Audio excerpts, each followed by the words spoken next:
You've probably heard 100 times that you should move more or exercise regularly, but when you're in your 60s, 70s, or even 80s, no one really sits down and explains what that truly means. Let's be honest, this stage of life is different. Your body responds differently now. Perhaps your energy isn't what it used to be. Perhaps the joints feel stiffer, balance is more of a concern, and your blood pressure numbers have started creeping upward. You've watched the list of medications grow. You've listened to the warnings, and deep inside, you've probably wondered, what else can I do to protect my heart and stay steady without hurting myself or pushing too hard? You don't need a gym membership. You don't have to run marathons, and you definitely don't have to follow workout routines designed for 25-year-olds. What your body needs is something gentle, straightforward, and tailored for your age. Something that strengthens your heart, lowers your blood pressure, and helps you feel confident in your own body again. Yes, it's absolutely possible. Doctors recommend specific movements for people in later years. These aren't meant to make you break a sweat, but to support your heart, your joints, your breathing, and even your sleep. In this video, I'll guide you through 5 simple exercises you can do every day, right from your living room. These moves help you stay strong, steady, and independent, not with fancy flair, but with proven effectiveness. Thousands of older adults have used these exercises to regain balance, reduce blood pressure, and over time cut back on medications. But before we jump in, I want to hear from you. Where are you watching from today? Leave your city and stay in the comments. I love seeing how far our community is growing. To bracket shown on exercise 1, brisk walking. Let me be clear, walking isn't just better than doing nothing. It's one of the most powerful ways to protect your heart after 60. I'm not talking about long hikes or the speed walking you see on TV. I'm talking about a steady, brisk walk, the kind that gets your heart to beat a little faster, but not so fast that you're gasping for air. That's the magic spot. Just 30 minutes of this kind of walking each day can lower your systolic blood pressure by as much as 10 points over time. 10 points is huge. It's the difference between being at high risk for a heart attack and being in a much safer zone. And there are no side effects, no pills, no prescriptions, just steady, gentle movement. Now I know what you might be thinking, but my knees hurt, or it's hard to even start when I feel so tired. You're not alone. Every person over 70 I've spoken with who got back into walking said it was tough at first, but those who stayed with it found their legs felt lighter, their sleep improved, their mental clarity sharpened, and their doctors' numbers started looking better too. There's also something we don't talk about enough: stress. As we age, our bodies don't bounce back from stress the way they used to. Stress places a quiet burden on the heart. Walking, especially outdoors in fresh air or on a peaceful, quiet street, helps reduce mental tension. It gives your brain a break. And if you walk with someone, a friend, spouse, even a pet, it becomes even more valuable. It brings connection. Loneliness is real, and it affects your heart just like your body. Each step gives you a way out, 1 foot forward at a time. You don't need fancy shoes or a fitness tracker. You don't need to walk 5 miles a day. Just wear a comfortable pair of shoes and take a stroll around your home, neighborhood, or even a quiet hallway, if that's all you got. What matters isn't how far you go, it's that you go every day. I remember a message from Harold, age 78, from Minnesota. He told me he started walking every morning after breakfast. At first his legs ached and he didn't think he'd stick with it. But after 2 weeks he noticed he could stand longer without feeling fatigued. At his next doctor's visit, his blood pressure had dropped. That's the power of consistency and the power of you choosing to take charge. So if you've been sitting too much or afraid to move, start with walking. Your body is still ready to work with you. You just have to give it a reason, and trust me, your heart will thank you. Exercise 2. Chair squats. I get it. Squat might sound intimidating. Maybe something you'd only see in a gym loaded with heavy weights, but chair squats are not like that at all. This isn't about building massive muscles or pushing yourself to extremes. It's about doing one of the most fundamental movements for your heart, your balance and your confidence. Standing up from a chair with control, then sitting back down. That movement, rising from a chair, might seem small, but it wakes up some of the largest muscles in your body, your thighs and glutes. And here's the key. Those muscles act like a second heart. They help push blood upward back towards your chest, so your real heart doesn't have to work as hard. It's like giving your heart an assist and a helper that makes circulation smoother. When your heart works more efficiently, your blood pressure lowers naturally. After age 70, circulation becomes a bigger concern. Many people start to feel heaviness in their legs or notice swelling or numbness after sitting too long. Chair squats start circulation and keep those muscles alert. That's not just good for your heart, it helps regulate blood sugar, strengthens joints, and restores confidence in your ability to move safely. There's something else people often don't talk about: the quiet fear. Many older adults carry the fear of falling, or worse, the fear that they won't be able to get back up. That fear keeps people still, and stillness leads to weakness. But every time you stand without using your arms for support, you're sending a message to your brain and to yourself: I can still do this. That belief and confidence, it's worth more than any medication. You can start small. I remember hearing from Martha, 82, from Morgan.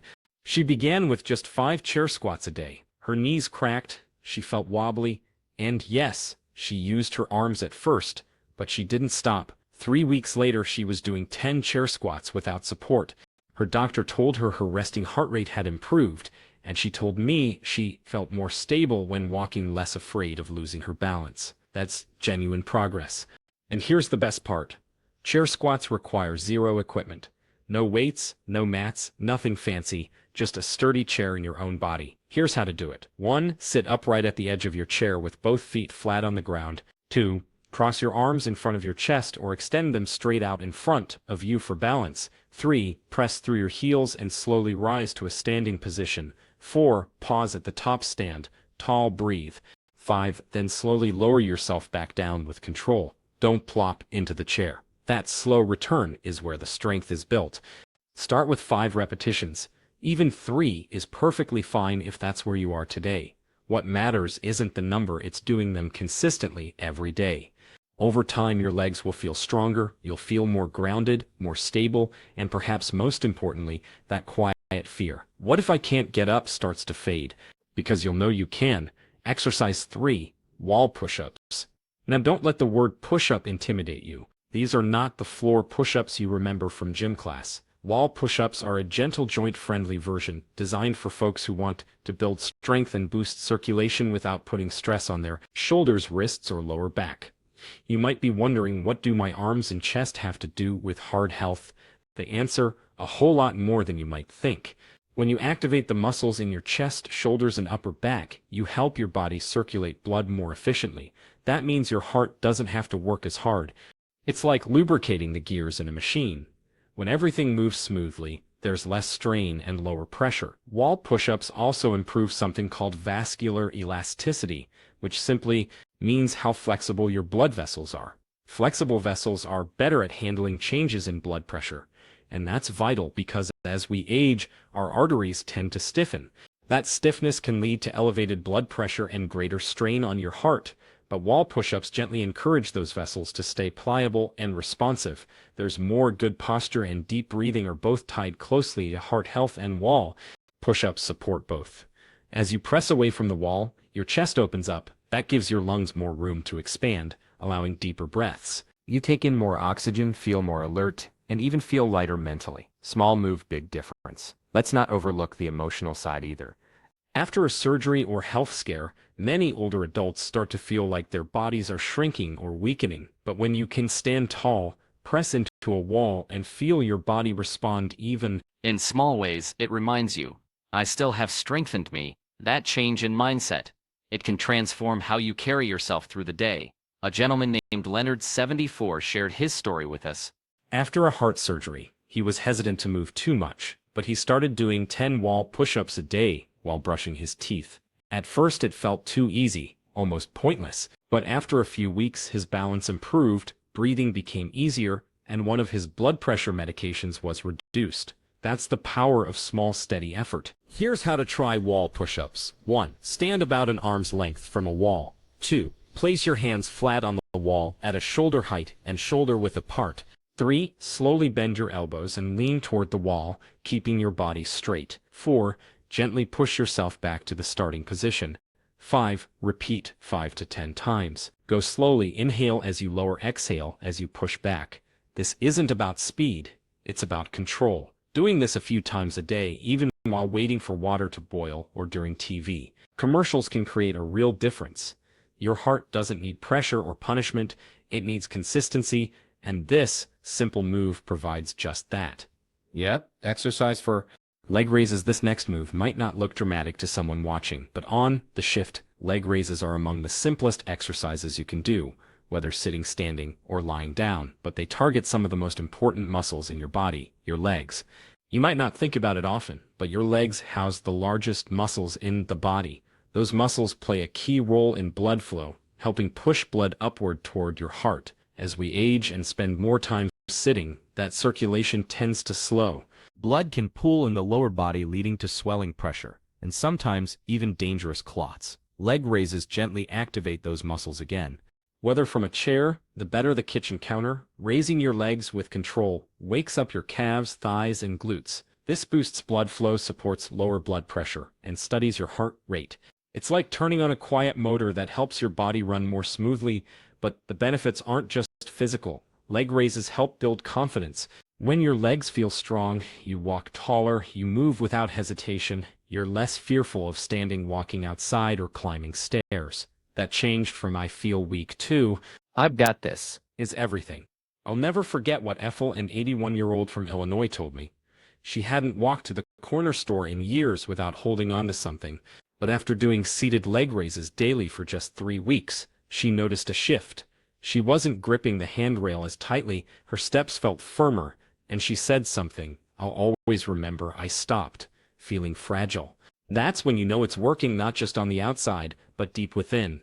Here's how to do leg raises. If sitting: 1. Sit upright in a chair with both feet flat. 2. Slowly lift one leg straight out in front of you. 3. Hold for 3 to 5 seconds. 4. Lower it down with control. 5. Repeat with the other leg. Start with 5 bits to 10 reps per leg. If lying down: 1. Lie flat on your back with legs extended. 2. Lift one leg about 12 inches off the ground. 3. Hold for a few seconds, then lower it. 4. Alternate legs, moving slowly and breathing deeply. You can do these while watching TV, waiting for dinner, or before bed. They don't drain your hair. We're still going. Getting older doesn't mean giving up on your health. It simply means learning to care for your body in smarter, more compassionate ways. The 4 exercises we've talked about, they may seem simple, but don't underestimate them. Each one supports your heart, lowers your blood pressure, and helps you feel steadier, more confident, and more in control of your body. You don't need a gym, you don't need fancy equipment, and you absolutely don't have to do everything at once. What you do need is consistency, just a few minutes a day, a little movement here and there. That's how real lasting change begins. Your body remembers the effort you give it, and it rewards you with steadier steps, calmer breath, and a heart that doesn't have to struggle. So ask yourself right now, how many of these exercises are you already doing, and which one are you willing to start with today? Even just one is a beginning, and beginnings matter. Take a moment to share your answer in the comments. Let us know what stood out to you or which movement felt most helpful. Your story might be the reason someone else finds the courage to start their own journey. And if you haven't already, please like this video, subscribe to our channel, and turn on notifications. It helps us continue creating honest, helpful content just for you. Thank you for spending this time with me today. You are not alone on this path. Let's keep moving forward, one breath, one step, one quiet strength at a time. We'll see you in the next video.